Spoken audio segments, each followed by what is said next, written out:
അയോധ്യ കൊള്ളയ്ക്ക് പിന്നാലെ ഇപ്പോൾ ബദരീനാഥ് ക്ഷേത്ര കൊള്ളക്കേസിൽ പ്രതി പ്രമോദ് നൌട്ടിയലിനെ അറസ്റ്റ് ചെയ്തു. ഡെറാഡൂണിൽ നിന്നുമാണ് SIT പ്രമോദിനെ അറസ്റ്റ് ചെയ്തത്. വിവരങ്ങളുമായി വിഷ്ണു തലവൂർ ചേരുക. വിഷ്ണു, ഏതായാലും ഈ വിശ്വാസത്തിന്റെ പേരിൽ രാജ്യത്തെ എല്ലാ ക്ഷേത്രങ്ങളെയും കൊള്ളയടിക്കുകയായിരുന്നു സംഘപരിവാർ. ബദരീനാഥ് ക്ഷേത്ര കൊള്ളക്കേസിലെ പ്രമോദ് നൌട്ടിയലിന്റെ പങ്കെന്താണ്?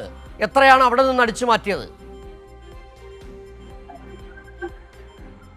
സിജു, അയോധ്യ രാമക്ഷേത്ര കൊള്ളയ്ക്ക് പിന്നാലെയാണ് ബദരീനാഥ് കേദാർനാഥ് ക്ഷേത്രങ്ങളിലും സമാന രീതിയിൽ ഈ ഒരു സംഭാവന കൊള്ള ഉൾപ്പെടെ നടന്നുവെന്ന ആരോപണം ഉയർന്നു വന്നത്. ഏതായാലും ആ ഒരു ആരോപണത്തിന് പിന്നാലെ ശക്തമായതിന് പിന്നാലെയാണ് ഉത്തരാഖണ്ഡ് സർക്കാർ അന്വേഷണ സംഘത്തെ രൂപീകരിച്ചത്.